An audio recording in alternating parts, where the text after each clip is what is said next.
Okay, welcome you guys. Good to see you again. I think I'm gonna start going live like Monday, Wednesday, Friday. I really like answering your questions. The live stream on Monday was so good. I loved answering your questions. I love chatting with you guys. So I'm gonna make it a more regular thing, maybe at different times, depending on if it's Monday, Wednesday, or Friday. But yes, let me know if you have any questions. I'm going to answer some more questions that I got via DMs or comments.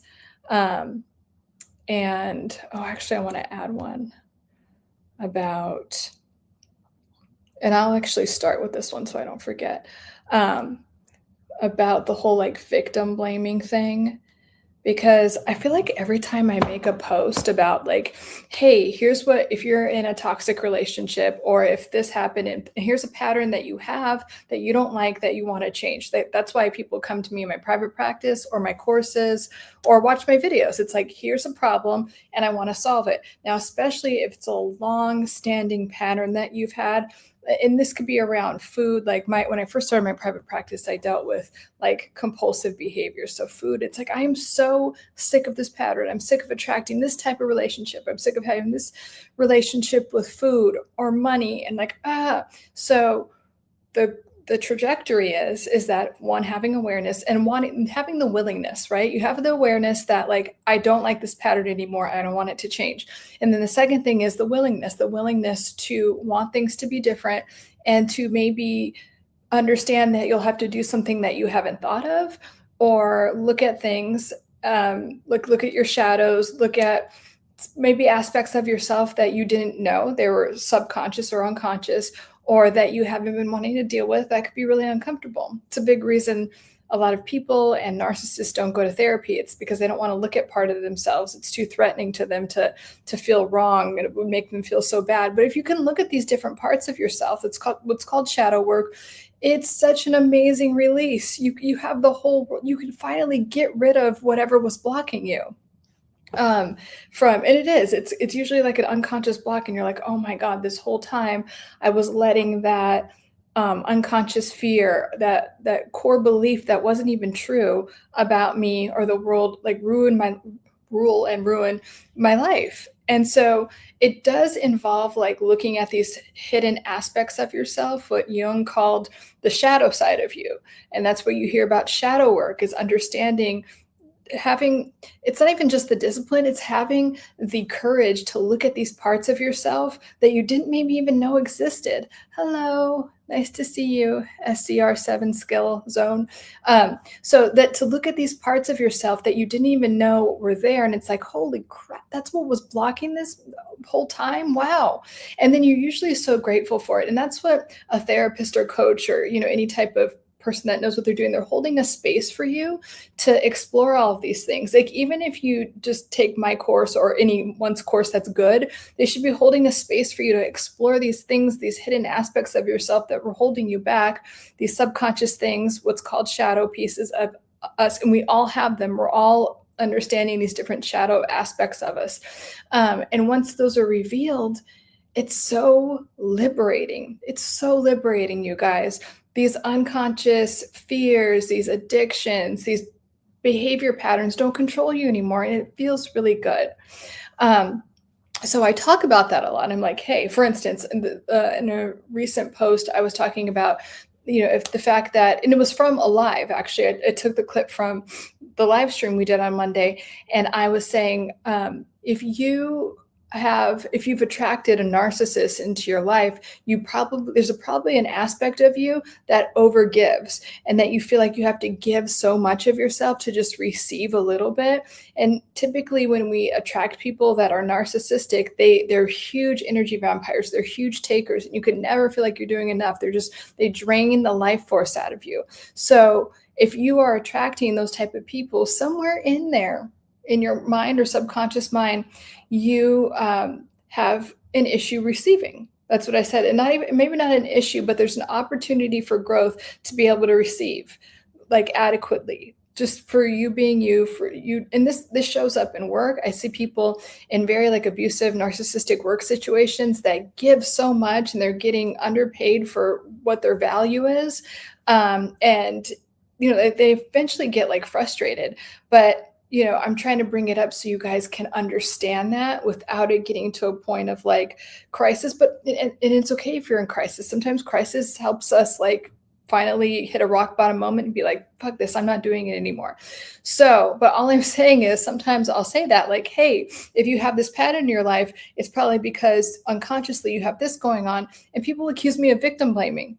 I'm like, how am I victim blaming? Like, we have to take responsibility. Like, if you have a narcissist in your life, I don't believe anyone's a victim. If you're like, if, and I'm talking about if you're not a child, or if you're not someone that's incapacitated in some type of way, if you're a fully functioning adult making decisions. We make bad decisions sometimes. I sure as hell have made a lot of bad decisions, okay? But it doesn't make me a victim. I felt very victimized in those situations. And when I was younger, I was a victim to like narcissistic abuse. And, I was, under certain people's care that like weren't taking care of me. So it's like that is being a victim. But in adulthood, I made bad decisions. And maybe not even calling them bad. I was just learning lessons, right? Because I always say these negative or these traumatizing relationships can actually be the best teachers. Like they can be the best spiritual teachers. They can upgrade you to like another dimension. Like if you learn the lessons from these toxic relationships with these people with personality disorders, you can skyrocket to another level of your life, like your health, wealth, relationships, everything is amazing. That's the point of my course. Especially the one that has to do with healing from toxic relationships and narcissistic abuse. It's not just, yes, I mean, a lot of people that enter the course are in the depths of despair. They're very desperate. They're very upset. But we're going from there to I am living a life that I never thought possible. And it's actually in a short amount of time. That course is 4 weeks long. I'm telling you, I know the medical industry and a lot of other industries don't want you to think that they want you to think things need to take a long time. They don't.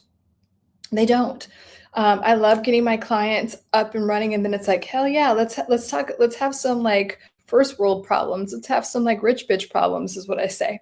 Let me see you guys. Teacher for nylons. Thank you. Double 007. Thank you. Hi, Plenty or Plen Q3. Nice to see you guys. So yeah, I'm never, I'm doing the opposite of that. I'm never victim blaming, but people get so triggered sometimes when I talk about taking responsibility for your side of things. Like, hey, you attracted this, and I don't want this to be a pattern in your life. So like, let me help you understand what's going on consciously and subconsciously pretty quickly, so you can like live an amazing life and not be stuck in these patterns with these people. So but I know it's very hard to look at yourself, and a lot of people would rather do anything than look at themselves, and some people really are addicted to their victimhood. That is a real addiction. And so they'll accuse people of me who I'm like trying to help. They'll be like, oh, you're victim shaming. No, I'm trying to help you. I'm trying to get you to see what you can't see so you don't have this problem anymore. So that is my stance on that. I don't know who Ella Langley is. Ella Langley? I don't know who that is. Marcus? How are you guys doing? Let me know if you have any questions. And so the next question I got was, okay, smear campaigning. Oh boy. This is a big one, especially with narcissists. So narcissists do not like when, and it happens a lot when you either leave a narcissist or someone with a personality disorder, when you leave them, because they cannot handle any form of rejection. They have to be the one to reject you. And so if you reject them, they literally feel like they're going to die. It's called narcissistic annihilation. So, and like, I'll take about when I'm talking about leaving, like a breakup. And so in order to, and by the time you do this, you've had it with them, right? And then so everyone wants to know what's going on, and you're going to tell them the truth. And they don't want anyone knowing like who they really are. So they, in their mind, they're like getting ahead of the truth coming out by talking a bunch of crap about you. And what they actually do, that's a lot of people find very frustrating, is that they smear campaign. They do a big like rumor thing. saying that you did stuff that they did. Like whatever they did, they will accuse you of doing it to other people. And sometimes, like I have a lot of clients that get frustrated with this, but those narcissists have played themselves out so much that even the people that they're trying to do a smear campaign with or they're lying to, like, don't believe them. They're like, everyone, eventually everyone knows the truth about these people. And it's kind of like, okay, yeah, like, no one's really taking them seriously. So at least know that and let that bring you some peace is that one, I really believe that everything and everyone always plays themselves out. So it's going to get played out. So you just keep being you. You just stay in your integrity and everything will work itself out. And if really anyone is believing a narcissist or, like has their, if they're part of the narcissistic supply, you don't want to be around those people anyway. Does that make sense? So, but yeah, they will literally just go to any lengths to make stuff up that isn't true. Because if you leave them, one, they don't want you to do any better than them. They don't want you to be happy without them. If they can't be under your control, they don't want you to be any happier without them. They don't like when you are happy. They feed off of you being miserable. Why? Because they have so much guilt and shame. The whole basis of narcissistic personality disorder is they have so much guilt and shame that they refuse to look at and metabolize, so they offload it onto you. And when you feel bad, they feel relief. They literally feel good and they feel relief. So if they don't have that, they're feeling all of those bad feelings get inflamed again. They don't like that. And then, again, the whole rejection piece of you leaving them. So they're going to talk a lot of shit. But always know that if you're in your integrity, you just keep doing you. You just keep doing the right thing. I'm really proud of you for getting out of that toxic relationship, and just know it will play itself out in your favor. I have not seen it. I've seen some bad smear campaigns, right?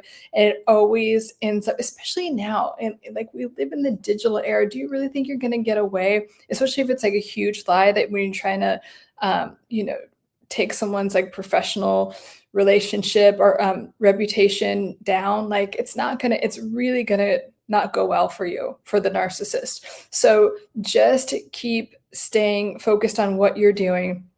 If you have any type of spiritual orientation, really lean into that. And that's the other thing about these toxic relationships. It could really align you on a deeper level with your higher, whatever you call it, God, source, universe, Allah. I don't care what you call it.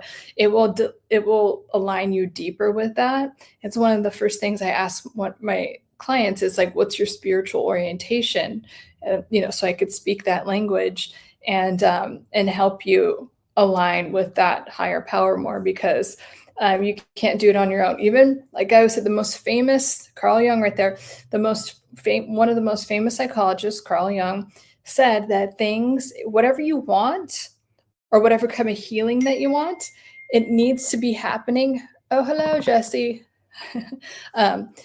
Jesse just texted me. So whatever you want, it happens on a spiritual plane, right? So we have our thoughts and we have our own willpower, and that's where most of us think that the answers come from. It's like, oh, I got to do but even Carl Jung, one of the most famous psychologists, told us that what you want, like sometimes what we call manifesting now, anything that you want, and then all healing happens on a spiritual level, on the spiritual plane, or the energy. If you want to think of it as energy, if you want to think of it more scientifically or quantum physics, it's like the energetic level, or connecting with God, source, universe, that higher level of existence. So that is what. So anyway, when you're going through a smear campaign, it could be really devastating, but know that it will pass. It will always play itself out.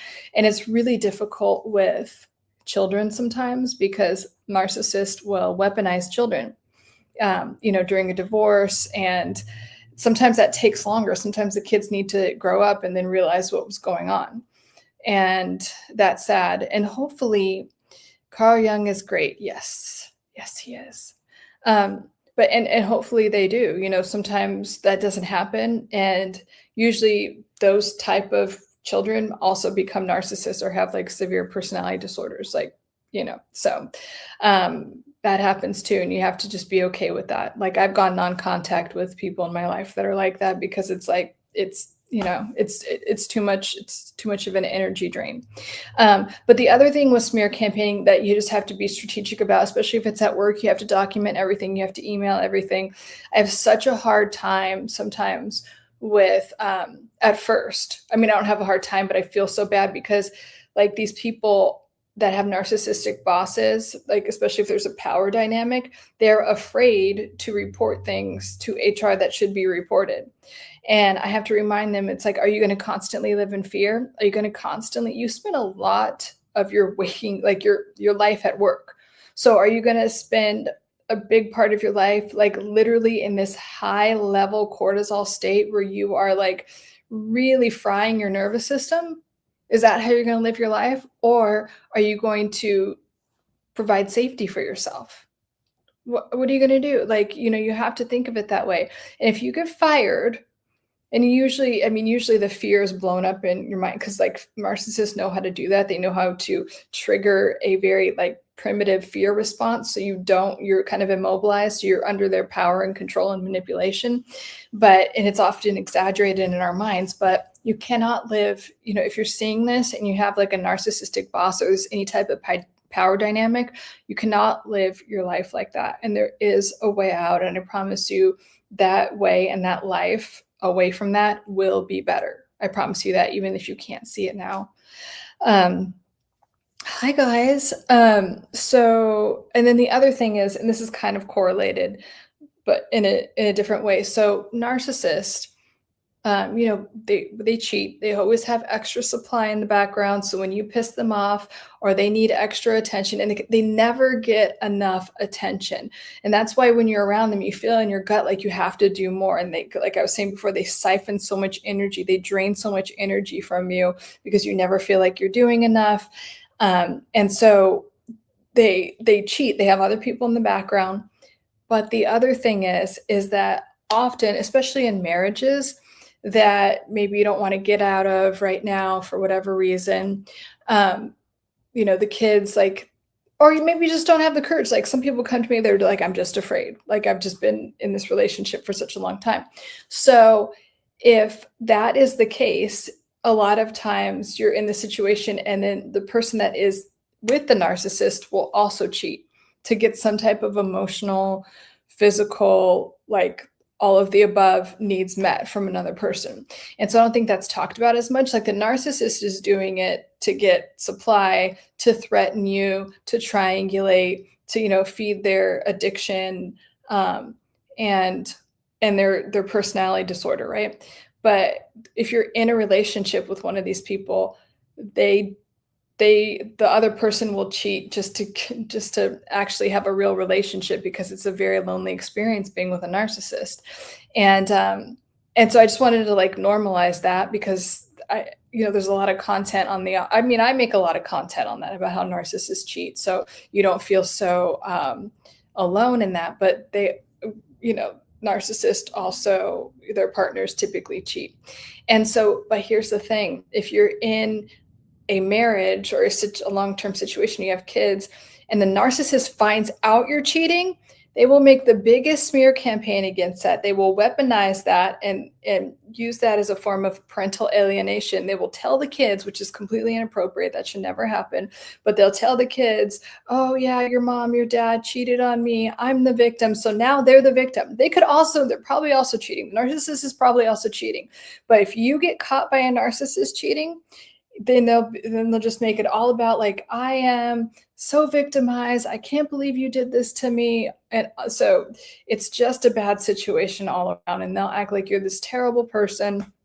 I have a little story time for you. So if you watch my content, I talk about my code names with my exes. So one of them I call Angry Midget, because he was very angry, and he was also short, and angry about a lot of things, including being short. And anyway, and it's also just a funny name. So he had this whole victim story about like he had a long-term ex-girlfriend and she cheated. And then this other, then I talked to him a few years later, and he had this other girlfriend that was like a sex addict and cheated. And it's kind of like, oh, do you see a theme here? Like, they are, and I remember having that thought when I dated him. I was like, the only way to survive this would be to like have another, you know, like I was like, I can see why his ex-girlfriends did this. And he was the one that like was super wealthy. And so like I think that those girls were staying around because he was wealthy, but it wasn't even, I've mentioned this before, it wasn't even like fun doing like, billionaire shit with him. Like it was just like, why are we like I've never, and I would tell him, angry midget, like we're doing things that are on people's bucket list, right? Of things to do. And it's like, I want to go home. Like I'm counting the days till I get to go home. And I could be in, wherever, like these different parts of the world. I'm like, oh my God, I can't wait to get home, because he would make everything so miserable.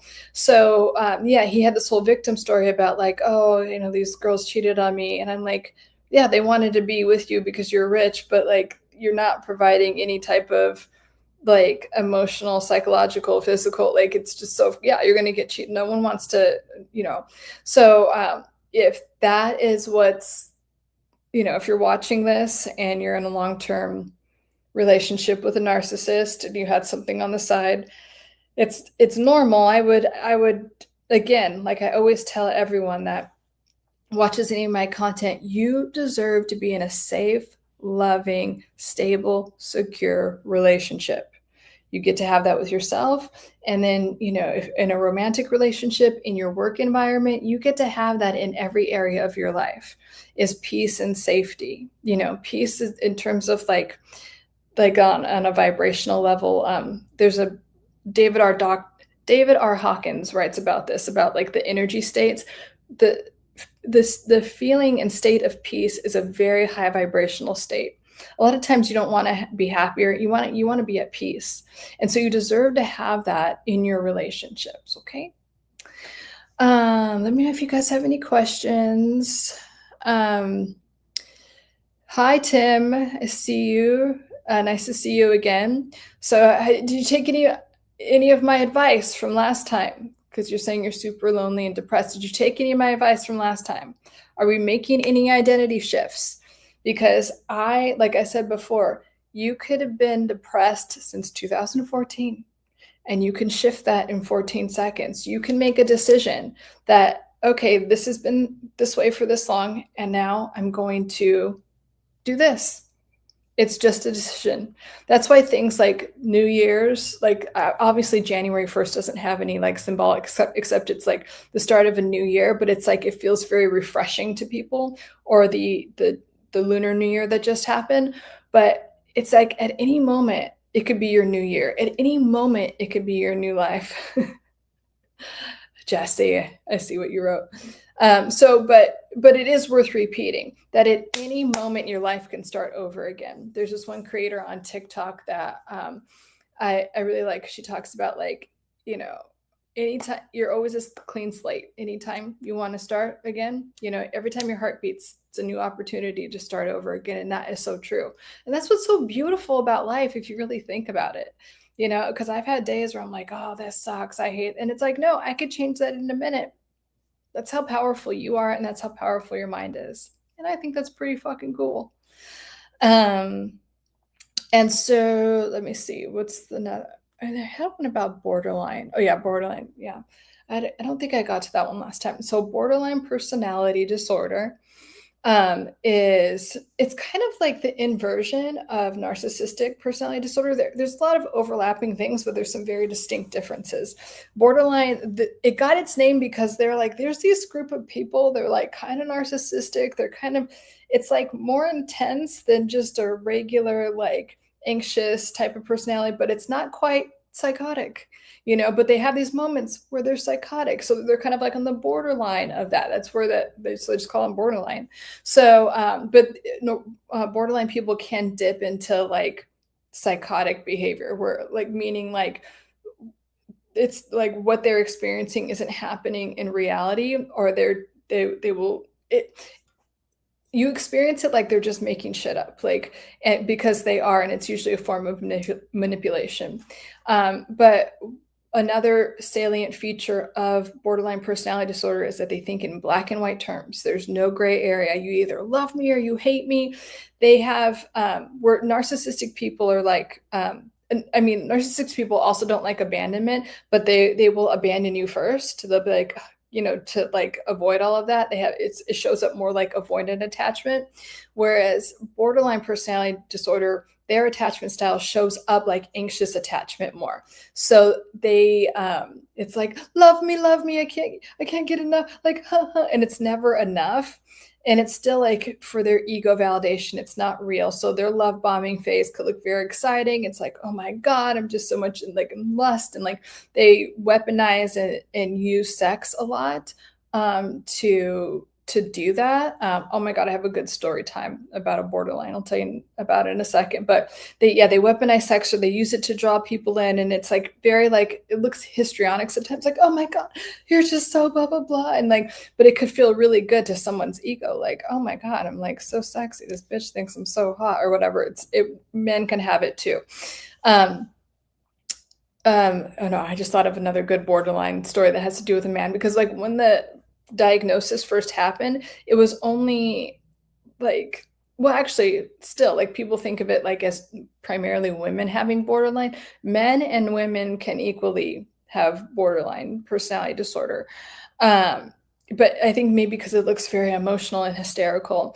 And another thing that they do is threaten suicide a lot, and to get you to like back off. So whereas a narcissist will like bully you or abandon you, or like just get up and leave, like a borderline will be like, oh, I'm gonna, like they go into this big victim thing, and they're like, why are you doing this to me? I'm gonna kill myself. And then you're like, okay. So it's still the same form of manipulation, so they don't have to take responsibility, and so they can manipulate and control you, but it's just done in a different way. And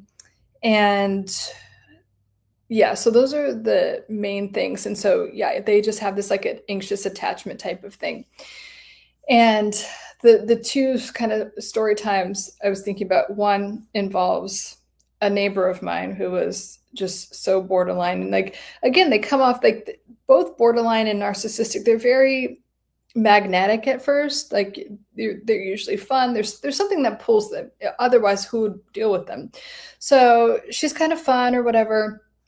And then I noticed that she's like really flirtatious. She has a boyfriend, okay? She has a boyfriend, and she has a toddler, and she is also like banging the guy against the down the hall, so one of her neighbors, and she has a boyfriend, right? And then I come to find out, because I befriend her, that she has this other sugar daddy. And then on the other side of our, building complex, she's like banging this other guy. And then it's all to get her, like she'll get like that guy will like run an errand for her. That guy will buy her dinner. That guy, and maybe she would do a lot of drugs too. There's a big comorbidity with addiction, and people that have personality disorders, because they don't want to deal with their emotions or who they really are. So they numb out with different addictions. So she was doing all this stuff, like having sex with all these people. But do you see how and then she would, like, when she would get her Botox done, she would like seduce and she was telling me all this, like it's normal. That I'm like, okay, we need to. And then she's also talking shit about her friends, and then being nice to them, and like just very two-faced, very black and white. That's a very like borderline type of thing. So I don't recommend being friends with those people for the long term. And then another borderline story is, I was going to potentially work with this client. He's like, oh my God, I'm just suicidal and all this stuff. And I'm feeling it in my gut. I'm feeling like some borderline vibes, right? And then he was a friend of a friend. I usually would not do this, but he was like, hi. But he was like, can you come over? Like, cause I would want like in person, and one of my very good friends connected us. Otherwise I wouldn't have done this. So I go over, and he's like, I'm just so sad. I had this breakup, blah, blah, blah. And then he starts trying to act all like all seductive or whatever. And I'm just kind of like, okay, bye. And so he was like, oh yeah, just send me your contract. I'll pay whatever.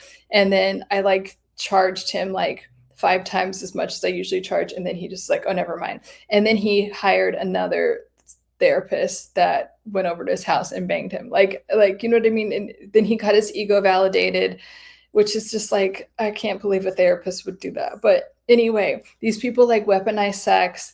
And if you have sex with them, they feel better. It's like, there is kind of like some sex addiction in there. It's not stated like that in the DSM, but I really think that there's some overlapping. Yes, Amos Thuckerman, it was for you. Hello. Hi, nice to see you. Let me see. On the topic of receiving, that was a new perspective that I wasn't aware of. Thank you. You're welcome. I think it's so important, and so it took me a while to understand that. And then when it was told to me in my healing process, first I was shocked, and then I was so thankful. And I'm like, yeah, that is true. At work, I always take less. Like, this is when I was working for the government. I used to be a personality profiler for the federal government. So when I was working for the government, I'm like, yeah, like I'm really good at what I do. And I don't ask for what I want, like in terms of pay. And even when I started my private practice, it took me a while to like charge what I'm worth. And still, like, I mean, there are coaches on the internet, you won't believe what they charge. And without talking any crap, like I think that my skill set is better than theirs. Let's just say that, okay? But they're charging like $1,000 a session, which is like anyway. So, but and then in my relationships, all this stuff, and a light bulb went off, and I'm like, yeah, I have an opportunity for growth around receiving. Like, I feel like I have to give so much to just get a little bit, which is like part of that is like anxious attachment and feeling like unworthy of that. So yeah. And anytime I'm talking about, and again, I will always be straight up with you about what's going on, because I am very nurturing, and it's like I'm always giving you guys like a big energetic hug, but I also, like, when you're answering your questions, I'm going to be honest with you about it too. Tim says my birthday on Saturday, and I already have, well, we were talking about this on Monday, Tim. You can make a community anytime. You can make your own tribe. Like I was saying on Monday, I found this guy on TikTok who's like, I'm going to make friends. I'm starting my TikTok page to make friends. And it was really cute. And,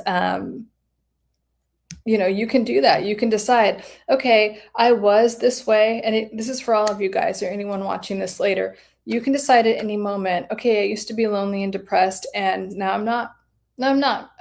What would that new version of you look like? I love talking about identity shifting because it's such a, like, Neville Goddard talks about it. And, and Psycho-Cybernetics, the book Psycho-Cybernetics is so amazing about like describing this whole thing. It's like, if you change your self-concept, you can change your life. And the guy that wrote Psycho-Cybernetics, he was a plastic surgeon. And he was just like, there are 2 types of clients I have. He's like, some of them get their plastic surgery and they really believe they're going to be a new person. So it's like, boom, they're a new person. And like these other areas of their life get better. It's fascinating. And then these other people, they get the surgery and like physically they've changed, but they still have this belief about themselves.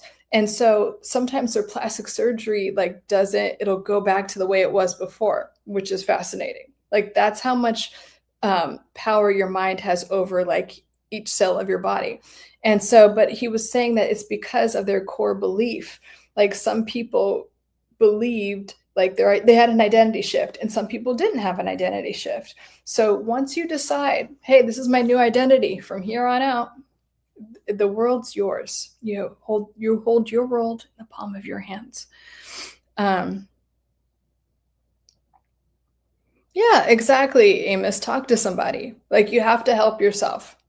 So I would love for you to get on here, Tim, and be like, hey, here's what I did today. I don't know, did one thing. I walked to the park and said hello to someone. I sat at a coffee shop. I gave someone a compliment, And often another good thing to do is to help someone else too. If you're feeling like a really, in a really low space, help someone else. You'd be so surprised. Like in 12-step programs, that's one of the kind of like the foundational things is like, because we can get so self-loathing that could become an addiction. And again, like I've told you guys before, like I have been there, like unconsciously addicted to sadness without even knowing it.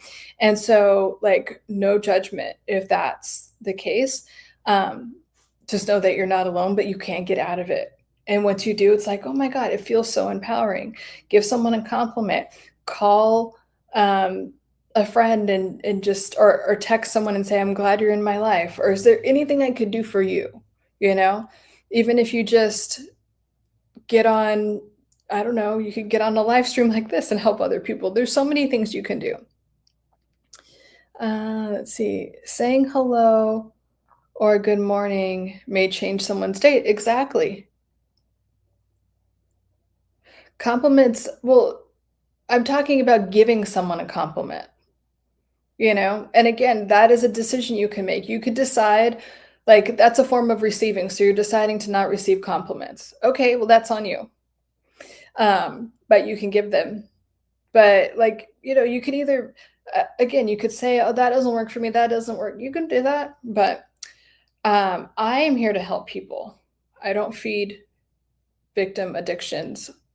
So I'm here to help. But like I've actually, and this is a good thing to talk about, like if you are a coach or someone that's in healing, like coach, therapist, sometimes like sometimes you'll come across people that like just want their victim story validated. And a lot of people, I know a lot of therapists that just make a lot of money off of especially that this is how narcissists go to therapy. Like they'll pay a therapist to just to like co-sign their bullshit. And I'm not that way. I've given people their money back. I've been like, I'm not the one for you.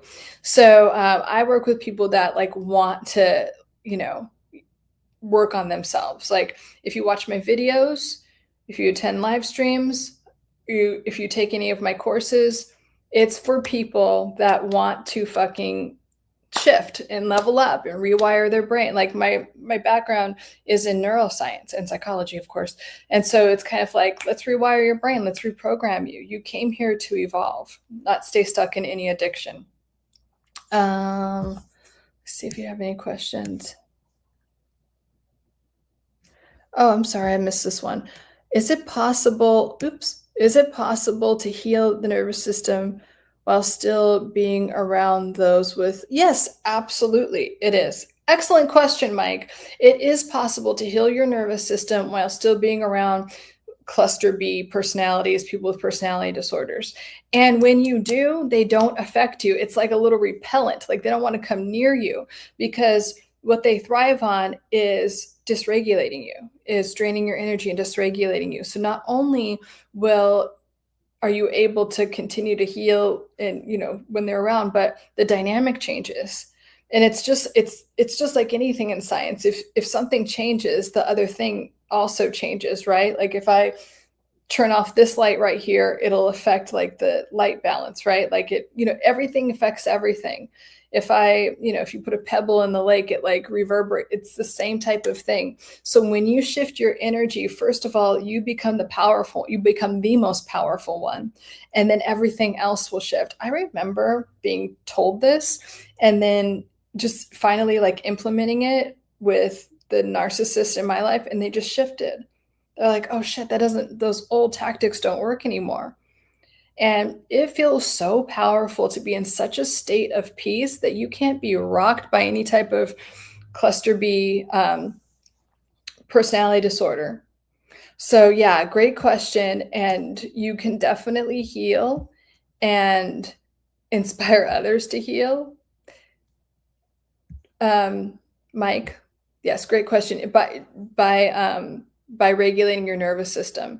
And it's difficult at first, and then it gets easier and easier. And then, something will come up or you'll be tired or something might catch you off guard where you're like, oh, you get triggered for a second, but you recover so much faster and it feels so good. And I love when this happens with my clients. They're like, oh my God, you won't believe it. Like all my clients, I talk to them every day and they'll celebrate their wins with me because I really think that that's important to celebrate your wins all the time, at least on a daily basis. And so they'll be like, yeah, this happened and I wasn't even triggered. I didn't even notice it. It's like so amazing when that happens. So, yes, Mike, great question. You can do that and it will feel so good when you do, to just be, at this unbothered level. I did a post recently about just the unbothered level of healing where it's like, that doesn't even affect me anymore. That used to trigger me, just doesn't. And it feels really good.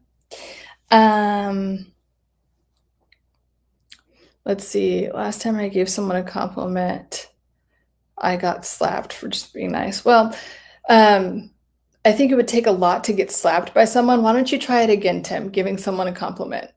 Like, those are nice glasses you have on. That is a nice shirt. I don't think anyone's going to slap you for saying that's a nice shirt.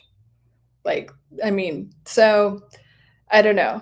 And again, like, this is a core belief thing. If you believe that things are going to be bad, if you give someone a compliment, the world will reflect that back to you. Your world is a reflection of you and your belief systems. Sorry. Like, and when I learned that too, that and this is like quantum physics, this is science, this is neuroscience and psychology. And there's spirituality too. You could find this in every like spiritual practice, but this is just scientifically proven that your world is a reflection of your belief system. That's why I'm saying change your belief system, change your identity, change how you see the world. Oh, well, now I think the world bends to my will. I'm the luckiest person in the world. Everything goes my way. I am a multimillionaire and I make money with ease. My body is in perfect health. I have a fast metabolism. Those could be your beliefs. Or you could keep saying, oh, like it just everything's so hard. Then it'll be hard. Yep. Let me see. Hi, Lauren. Good to hear you on your live stream. Hi, James. I even offered to pay someone.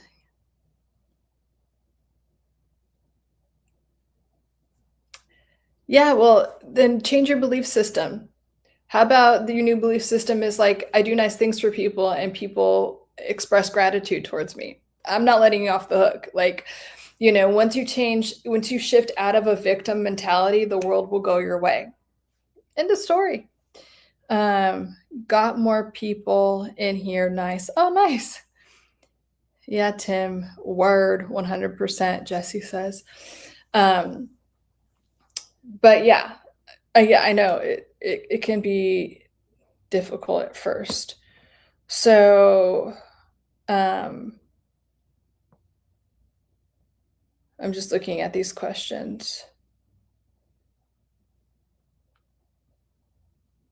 Okay, the breadcrumbing and being addicted to it. This is such a sneaky one.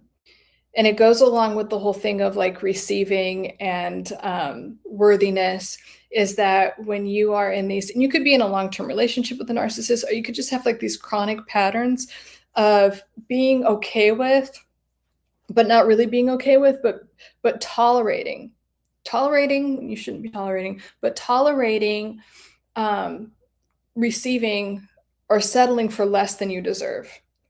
And that could show up in your relationships. That could show up monetarily with how much money you receive, make it work, your health, all of these things could show up in every area of your life where you just tolerate and you're willing to settle for less than you want, need, or deserve.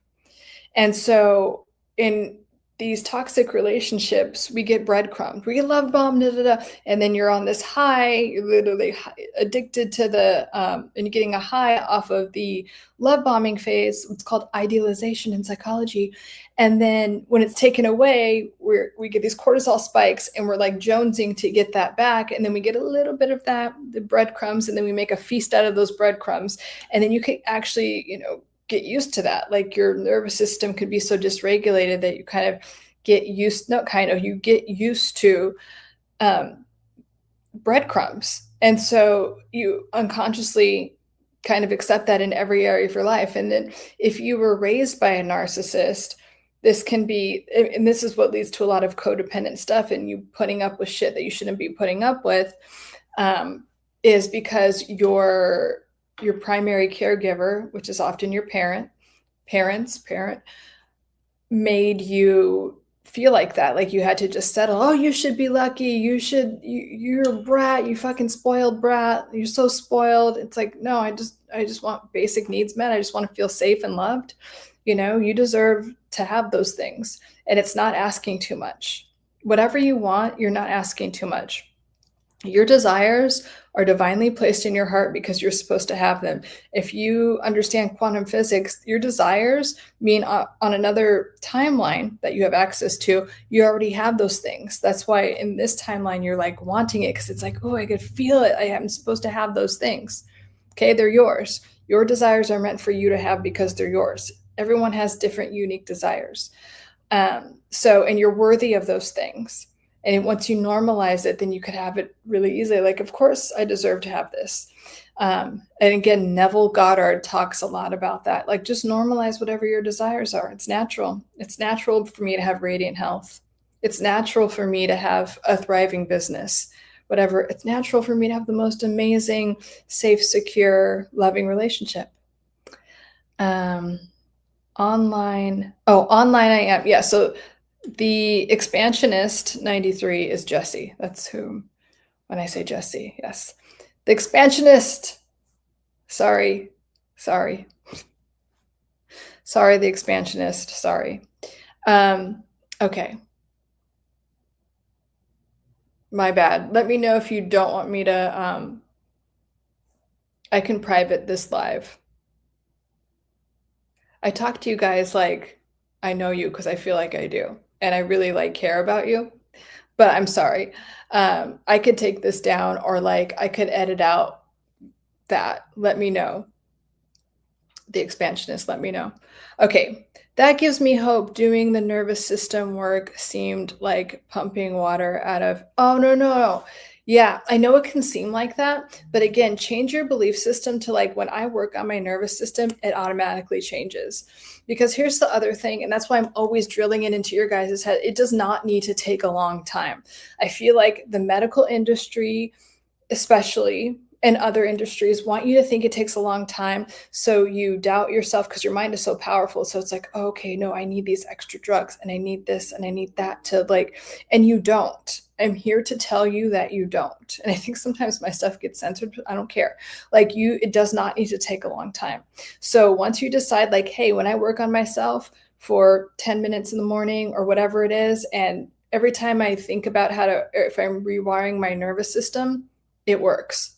It works. I'm getting better. I'm regulating myself. I'm recalibrating myself. And like I mentioned before, the most important times or some of the most important times to do it is when your brain is in a theta state. So as you're falling asleep and as you're waking up, do neurological reprogramming techniques. And it could just be affirmations and visualization. Those work the best when your brain is in a theta state. So yes, Mike, it definitely can work very easily. So even change that, like, that image of pumping water out of a leaky boat.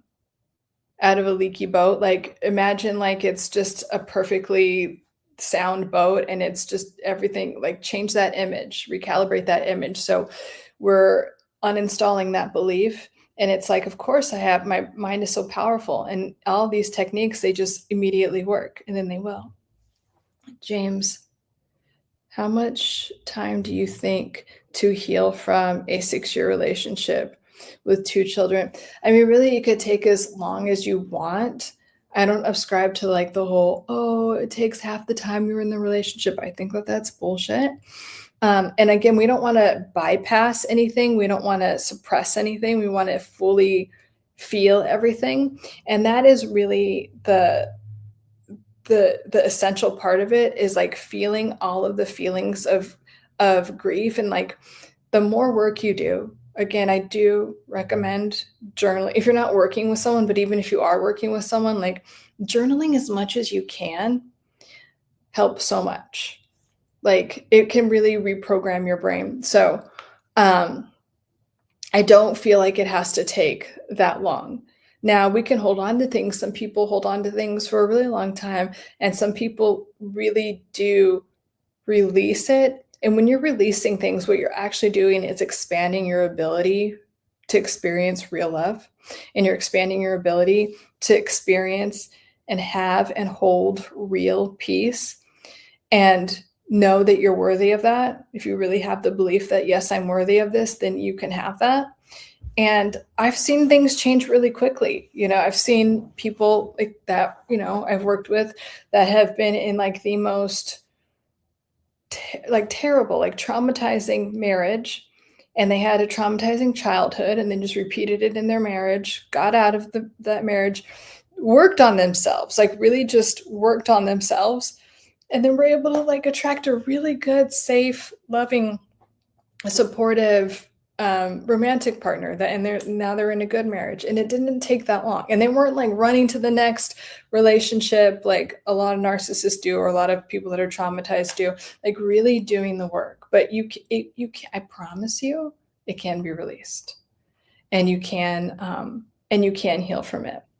And yeah, and then with the children, that is specific. If it's like, are they your kids? Are they the other person's? And because we don't want the kids weaponized in any way. But the answer to that is, it does not need to take a long time, especially when you really claim and understand that you can have exactly what you want out of your relationship. I was just Kay, as far as being for life. Oh yeah. Growing is a lifetime like, yeah, and exactly, like, we're never done evolving. That's another thing, like, people I feel like there's some people that just wanna get triggered by shit, or just, like, wanna, like, argue with me, but, like, a lot of my stuff I say, like, "We're always evolving," or, like, "We're always, like, trying to improve," like, "There's nothing to improve." Are you saying that there's something defective about me? No, bitch, I'm not saying there's something defective about you. I'm saying that if you have a pattern that you wanna change, it's possible, and that we should always be if you're stagnant, that's actually the definition of like death in a way, is to be like kind of stagnant, or like, what's it called when it's when it's like when you're flatlining. We don't want to flatline. We always want to be evolving in some way, spiritually, mentally, emotionally, all of these things, and even just helping other people. There's always room to evolve, and like that's why I always ask, like, what's your spiritual orientation? Because if you're spiritually bankrupt, then it's going to be hard to like connect with that. Then things are going to seem empty. But when you realize you get to a state of healing, just like on Maslow's hierarchy of needs, it starts with like food and shelter, and then it like goes up to relationships and purpose, and then it's like spirituality. Like, even just looking at that, right? And then like this conversation that we're having with Tim, it's kind of like, okay, well, when you're in like that victim space, you're kind of like, okay, survival mode. You want to go from surviving to thriving. That's why my course is called like Thriving, like recovering and thriving after narcissistic abuse and toxic relationships. Because yeah, of course I want you to be better. I want you to freaking thrive too. That's what you came here to do.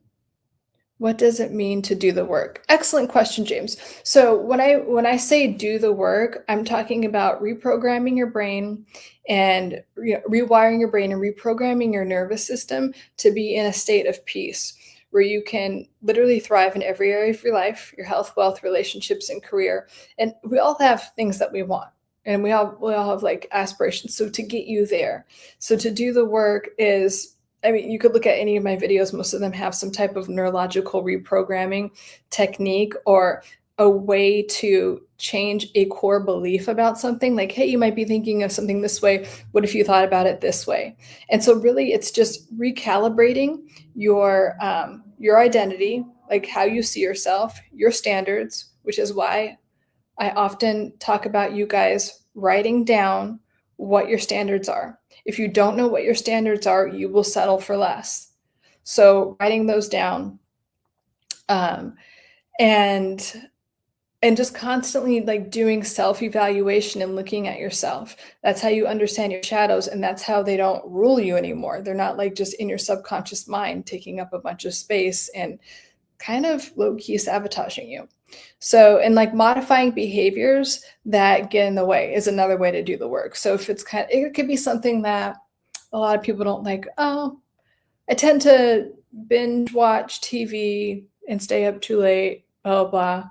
Oh, it's a bad habit. Or it could be, okay, yes, it's a bad habit, but it could also be like, oh, I'm sabotaging myself because I don't feel worthy of having the best health, or that if I did use that time to work on my project, then I'd have to really show up and be seen in that way. There's usually something underneath a bad habit that is helping us understand ourselves more and where we can grow, or where we have fears around. So does that answer it? Like, that's such a big question, but yeah, it's mostly about modifying our behavior, getting things out of the way that are holding us back is what anyway, I just took a long time to answer, but let me know if that makes sense, James. I believe the work is doing things that will help me. Yeah, absolutely, and not hurt you. Now, with the caveat of like sometimes when we do the work, it's a little painful to look at, and that's okay. That's why, you know, yeah, I really think it's a good idea to work with a therapist or coach so they could hold that space for you. So it's kind of like there are so many times. I can't think of one client or course student I have where it's like, "Oh, that's painful. That's hard." And like I've cried with my clients and it's like, "Yeah, that's hard to look at." And then you move past it and then it feels so liberating. So yeah, it's always helpful in the end. So all I'm saying is like, yes, we don't want to do anything that hurts you, but are you going to have times when you're uncomfortable? Yeah, and that's okay. Um, if you believe that you're not liked or loved, the world will reflect that back to you. So, Tim, if you say, I'm liked and I'm loved, the world will reflect that back to you. Yes, expansionist. Yeah. I mean, and also, even more than just cheering up would actually decide to cheer up, decide that the world works this way for you, and it will. It will. So, anytime someone says, "Oh, that's your belief system." I don't have the belief system that I'm not liked or loved. I feel like people like, and when I hear people say I'm not liked or loved, you don't love or like yourself. So, I would start there because there's no reason to not like or love yourself. And I've also been there. I've also been where I've just like in the depths of despair. I mentioned this on Monday where I was so in the depths of despair, and I told God, like, get me out of this. I will help everyone I can. So I understand how uncomfortable that is, but I mean, are you uncomfortable or do you like being sad? I comment to make you angry. I made it. I'm late, but I made it. Hi, good to see you. Very good to see you. Let's see. Well, oh, but what the pyramid is called Maslow's hierarchy of needs. And so, yeah, it starts with your basic needs, and then it goes up to like ego validation and like accomplishments, achievements, and then relationships. I think relationships are first, and then it goes all the way up to spirituality. So as you have all of those things, then you get to spirituality, and then there's another. So Maslow, and then this other guy. I have this spiral dynamics. Spiral dynamics is cool, you guys. So it's like a little bit more complex than Maslow. So the spiral dynamics guy and Maslow, they went to school together at the same time. And so the guy that invented spiral dynamics, he's like, yeah, like people are at these different levels of consciousness and it's a lot more complicated. And so Maslow took that theory and like made it a lot more simple. And so most people know about Maslow's hierarchy of needs, but if you want to do a deep dive, you can look into spiral dynamics because it's just some interesting stuff. Let's see, the expansionist, thriving. Let's go. That's what I'm talking about. I'm here to help you guys thrive. I freaking love that. I want you guys to thrive. We all have hard times.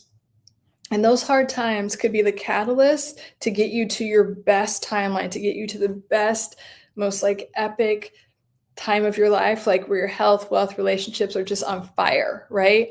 And so that's the main point of what I do. And yes, I do that through helping you guys, like through psychology and neuroscience and quantum physics.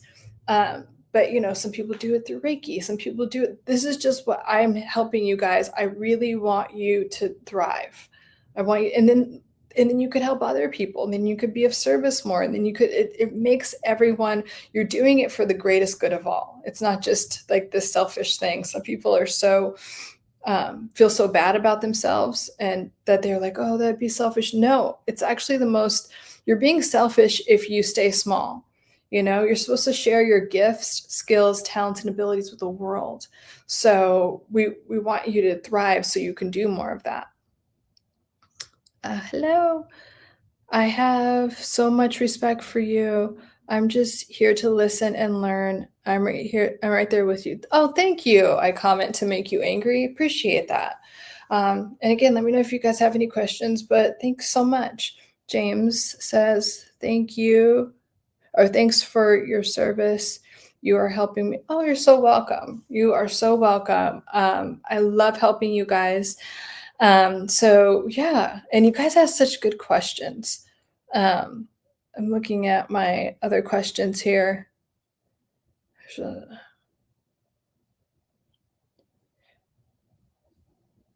I don't remember what I wrote. It said, an attempt to portray themselves as the complete opposite of who they are. Oh yeah, that's more of the love bomb. So I get, again, like some people, they're just so devastated. They're like, I literally fell in love with someone that doesn't exist. And the truth, I mean, I hate to say, but yeah, they were performing for you to draw you in. They found out what you wanted and needed, and then performed that, and then you got hooked on that. And I've been there. And then sometimes to get you back, they'll do that whole, performance again. So, but if you can keep reminding yourself that that person is not real, that is a made up performative story to pull it as a way to manipulate and control you. If you can understand that it can be very freeing. So yeah, there's that. And any other questions? Let's do, since it's nighttime for most of us, is it not nighttime for anyone? I don't know if everyone, anyway, but whether it's nighttime or if you're waking up soon, let's do a nervous system regulation thing. So when you go to bed tonight, I want you to breathe deeply. You could do box breathing because that really regulates the nervous system, which is at least 4 inhales in. You're going to hold for, a few seconds, and then you're going to exhale out. And as you're inhaling in, you're going to imagine a line going up, and then you're going to hold. And then as you exhale, you're going to imagine a line going across. And what you're doing is making a box, like in your mind. That's why it's called box breathing. And so you can do that for a couple rounds, so just to have your cortisol levels regulate. And then as you're falling asleep, and even if you don't fall asleep for a really long time, it doesn't matter. Like, I want you to lay in bed, and this is the theta state visualization that we're talking about, so it can sink into your subconscious mind. It bypasses all the logic stuff. Even if your brain's like, oh, no, you're going to exhale out any worries. You're going to exhale, and you're just going to think about whatever it is you want in life. Like, okay, my relationship is this way, my body is this way, it feels, and like all the good feelings that are associated with that. You're just creating new neural pathways because your subconscious mind only it's just like a little machine. It doesn't argue with the logic part of your mind. It's like, no, that's not true. This is true. So we're going to bypass that. And we're just gonna be like, oh yes, I'm in this state now. I have this much in my bank account. I have this, whatever. I have this going on, whatever it is that you want. I want you to really let all of that marinate in your mind like nothing else exists except that. Okay. That's how we're getting in that theta state. And we're having this stuff get recorded in the subconscious mind. We're just recording it. It's literally like your brain is a computer. So we're literally downloading that software. And if your logic mind tries to exhale it away, because you keep the cortisol level down you keep your cortisol level down, and it will release that logic, that inner critic trying to take over. So I want you to do that, and I want you to be like, oh, I'm so grateful. Thank you, thank you, thank you. And then anytime the inner critic tries to come in and override, just say thank you, thank you. So you're having the word thank you associated with whatever you're visualizing and feeling into. And then you're just going to fall asleep doing that. And then when you wake up, and it might take a while to remember, but when you wake up, you might be thinking some other thoughts. Go back to that visualization, get the inner critic out, be like, get the fuck out of here, and then go back.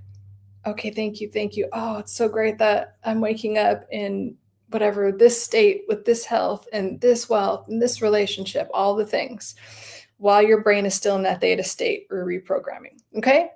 So that will be your assignment for this evening and when you wake up. I have so much respect for you. I just want to hear. Oh, sorry, I already read that one. But thank you again. I comment to make you angry. Well, you guys are welcome. It was nice hanging out with you. And I'm gonna run another. I'll start asking, and I'll ask in some of my posts. So for about a year, people have been asking, like, oh, do you want, like, what if I did a what's it called, like a school community? SKOOL.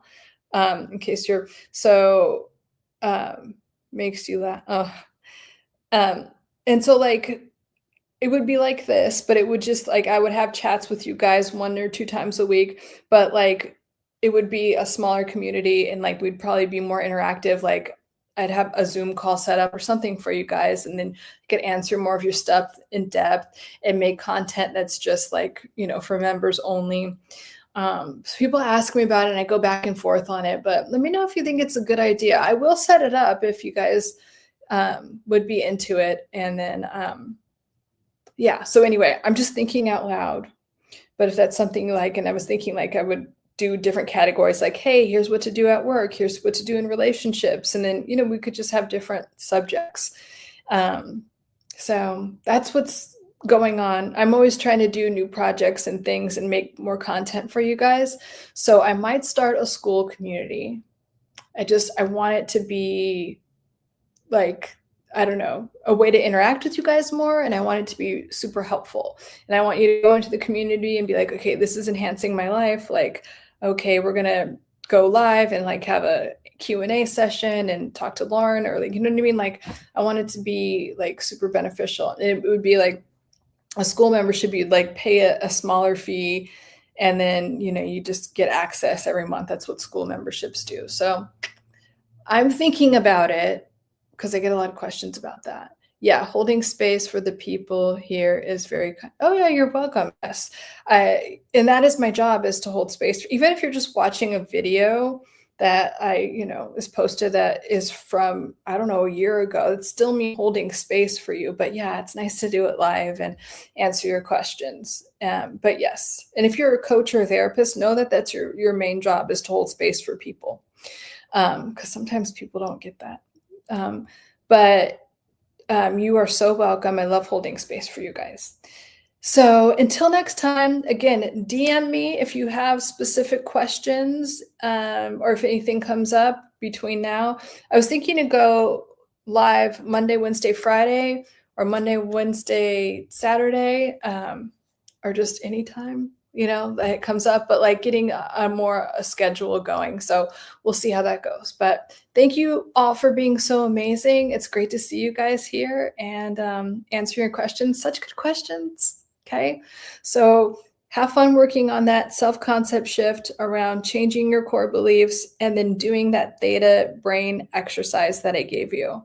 I want to hear how it goes. I want to hear it. Like, I want to hear about like how it goes, because that's such a good way to reprogram your brain. I'm telling you, it's really cool if you do it around your health, because you don't even have to do anything. Your like health will change. You're like, oh, I've done this with a lot of things in my life. So it's just awesome how it shows up. Can I ask a question? Can I ask a question on Messenger? What do you mean on Messenger? I'll be here, Miss Lauren. Nice. I comment to make you angry. James, what do you mean on Messenger? Do you mean ask me a question here or on WhatsApp? Let's see. Monday. Sunday, Tuesday, Thursday could be awesome. Yeah. For Sunday scaries. I know I do some posts about Sunday scaries for people with narc bosses. I know, I know. I like Sundays. I like the idea of going because it's like the start of the week and like, um, you can pick my brain. Oh, on Facebook, yeah. Message me on, yeah. I forget Facebook exists sometimes, but yes, I have Facebook. Um, it might be easier on Instagram, but it's yeah. I think it connects. Let me see. Yeah, my Facebook. I think my Facebook is Lauren Clayton though. It's just my name. Because my page on Facebook, I don't even think it's open. I just don't want you to message somewhere and I don't get it. So Instagram and TikTok for sure. But on Facebook, it'll just be I think it'll just be Lauren Clayton. Yeah, it's Lauren Clayton. And I'm like wearing like a red workout outfit, if that helps. All right. You can definitely message me there. Okay. I called the number on WhatsApp and left you. Oh, you did? I don't have IG. Okay. Let me check my messages. That's weird.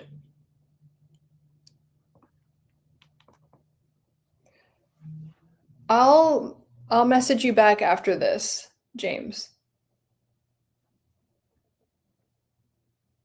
Did you leave a voicemail? Yes, on Monday. Okay. I'll look through. Sometimes I have to take responsibility. Like sometimes I will miss a voicemail. That's why I'm like text me on WhatsApp because I never miss those. So I'll look through it. It's probably yeah, I probably did forget. So I'm sorry. And I'm looking forward to connecting with you, James. You'd be the only person in America that I know of to receive this. It's right up your alley. Receive what?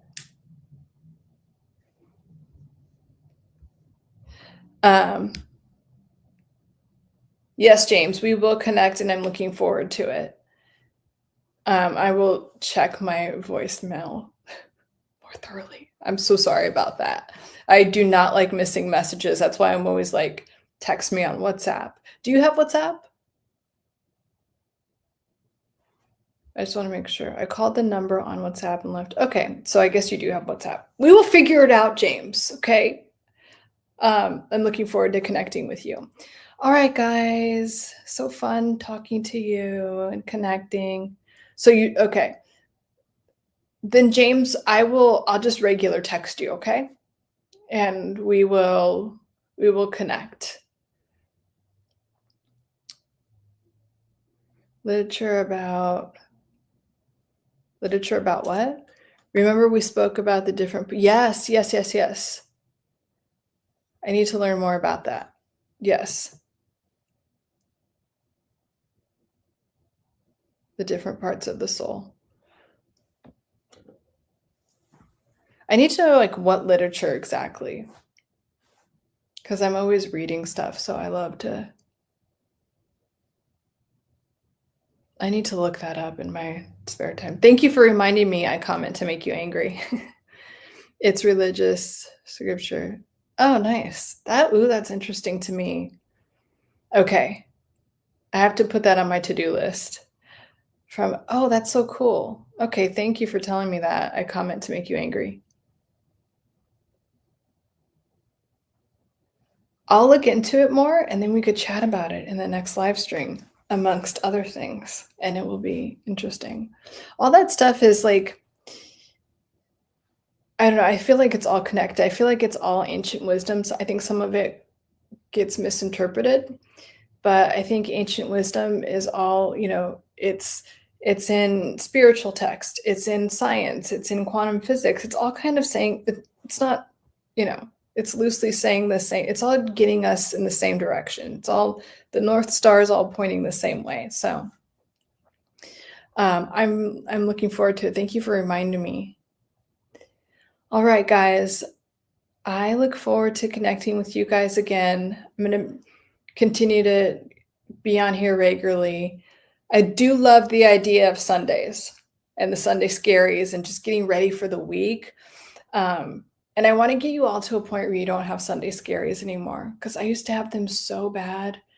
I used to have them so badly, and like I just don't want that for anyone. So we can work on how to get past them. All right. Okay, nice. I comment to make you angry. Okay, cool. I'm gonna look more into that. Okay, guys, I really love you guys. Thanks for being here. Thanks for all of your amazing questions and comments. And I look forward to seeing you guys soon.